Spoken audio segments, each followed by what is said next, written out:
pemirsa, masih bersama saya Syifa Aulia dalam Berita Kaltim hari ini. Kembali kami sampaikan 3 berita utama Kaltim hari ini. Kejaksaan Negeri Kutai Timur ungkap kasus korupsi manipulasi pajak. Kerugian negara mencapai 1,8 miliar rupiah.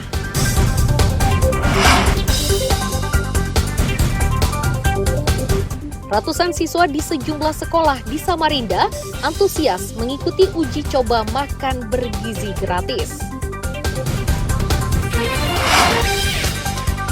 Ratusan warga Tarakan, Kalimantan Utara rela berdesakan demi mendapatkan paket sayur dan buah lokal gratis.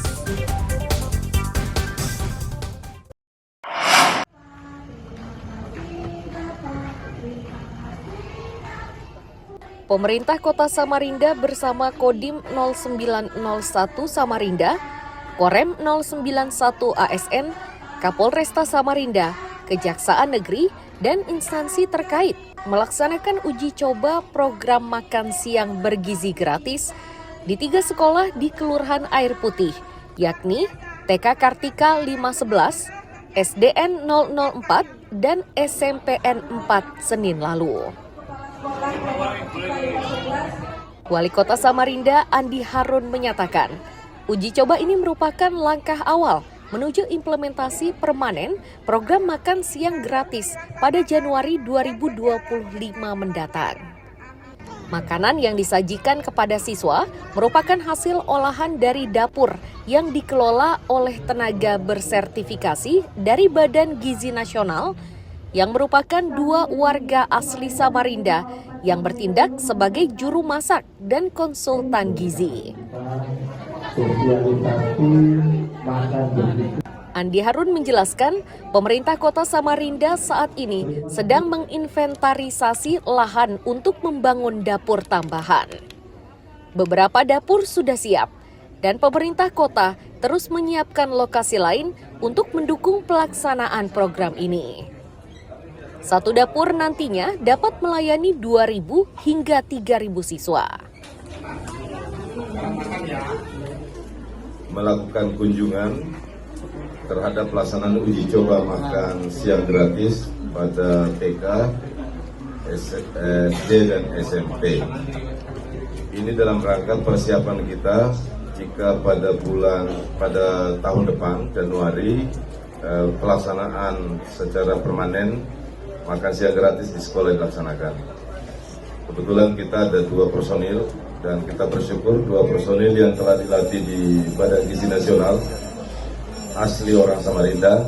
Kami pemerintah kota bersama Komandan Kodim, dalam hal ini Kodim 0901 Samarinda, sedang menginventarisasi lahan berikut yang akan kita siapkan untuk menjadi dapur.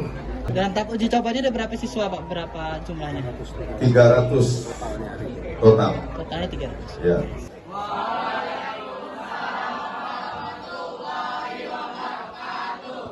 Komandan Korem 091 ASN, Brigjen TNI Anggara Sitompul, menambahkan bahwa makanan yang disajikan telah dirancang sesuai standar gizi. Kalori makanan untuk TK adalah 380, sedangkan untuk SD dan SMP 450 kalori. Standar ini dirancang oleh Badan Gizi Nasional.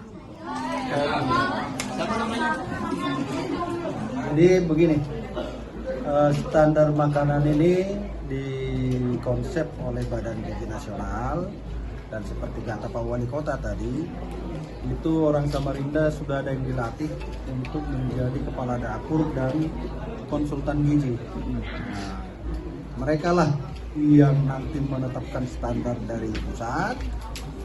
Kalau tidak salah kami, untuk makan siang ini kalorinya sekitar 380 ya. 380 kalori ya. Untuk tadi TK. Untuk TK. Kemudian untuk SD, SMP ini 450 kalori yang tiap harinya. Sekolah kami bagian jadi sampel untuk makan gratis. Dalam uji coba, biaya makanan per siswa berkisar Rp15.000. Program ini ditargetkan dapat diluncurkan secara penuh pada 2025 dengan dukungan 9 dapur utama di Samarinda. Sebanyak 300 siswa dari ketiga sekolah terlibat dalam uji coba ini. Program makan siang bergizi diharapkan mampu meningkatkan kualitas kesehatan dan pendidikan anak-anak di Samarinda, serta mendukung program strategis nasional yang dicanangkan pemerintah pusat. Iswanto melaporkan dari Samarinda.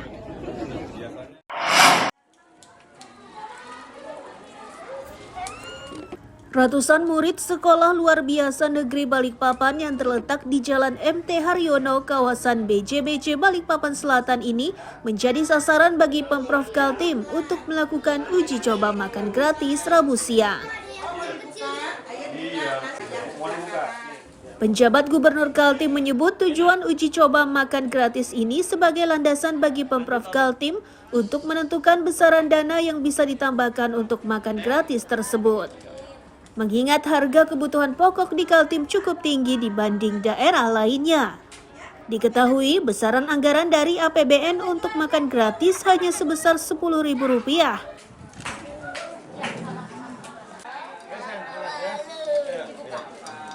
Kita mengunjungi percontohan ya, makan siang bergizi untuk anak-anak kita. Kita memang memfokuskan kemarin sudah di Samarinda, ya.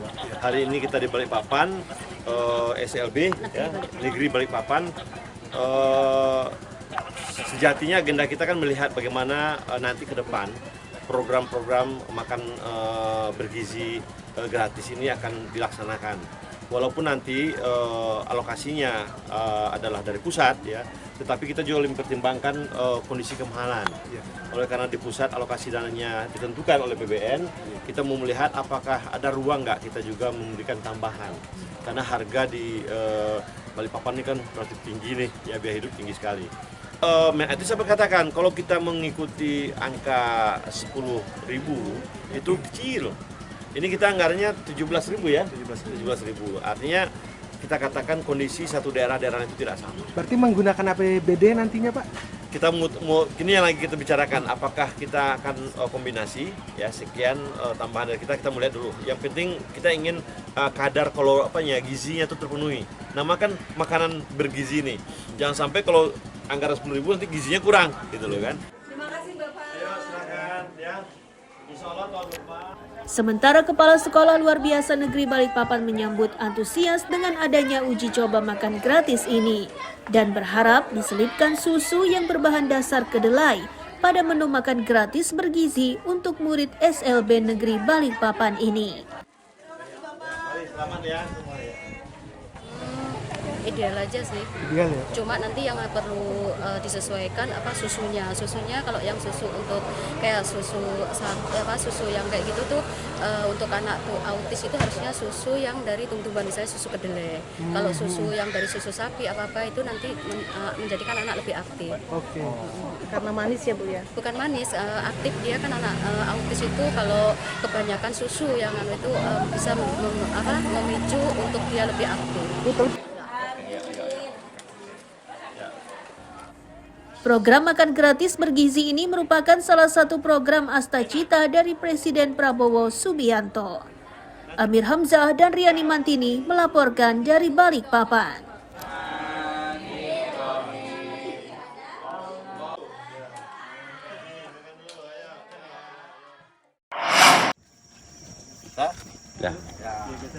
Pemerintah Kabupaten Kutai Barat dan perusahaan tambang batubara berkolaborasi mencetak ketahanan pangan berbasis keseimbangan lingkungan dengan melakukan penanaman bibit pohon buah dan bibit pohon ulin di kawasan hutan adat wisata Penarung di Desa Penarung, Kecamatan Bentian Besar. Bupati Kutai Barat FX Siapan memberi apresiasi kepada perusahaan karena bersedia membantu melakukan penanaman meski kawasan ini di luar wilayah tanggung jawab perusahaan. Kenal. Kawasan ini dapat memberi dampak ekonomi bagi masyarakat setempat dan pengelola wisata karena selain buah yang dihasilkan bisa dikonsumsi masyarakat, juga bisa menjadi daya tarik wisatawan karena bisa dipadukan dengan wisata petik buah. Tadi ditanam ulin, supaya lebih banyak lagi ulin, termasuk buah-buahan. Ya, supaya nanti pengunjung ke sini, kalau pas musim buah dia bisa menikmati. Di samping untuk menghijaukan ya tanaman lokasi-lokasi yang kering, lokasi yang masih tandus ya kita hijaukan. Nah, kita terima kasih kepada perusahaan PT Bek dengan TCM karena kita termasuk yang di depan kantor bupati itu memang PT Bek dengan TCM yang sudah berbuat, yang lain masih setengah-setengah. Jadi kalau PT Bek turun TCM ini memang sudah berbuat. Nah, tentu harapan saya hutan ini perlu kita lestarikan dan menambah nanti supaya lebih hijau, dan ini bisa menjadi objek wisata dan juga bisa menjadi jantungnya dunia. Tahun ini telah dipetakan penghijauan seluas 15 hektar. Perusahaan tambang batu bara juga telah menyediakan bibit sebanyak 4.700 bibit yang akan ditanam di beberapa tempat. 4.000 pohon di hutan adat Penarung, 200 pohon di kampung Dilang Putih, dan 500 pohon di kampung Besik. Kita tahun ini akan rencanakan kita budgetin 15 hektar untuk menanam di area luar tambang kita, sekitar tambang ya. Ya, salah satu tiga utamanya adalah pertama Pak Gubernur Kaltim itu punya program namanya ketahanan pangan itu.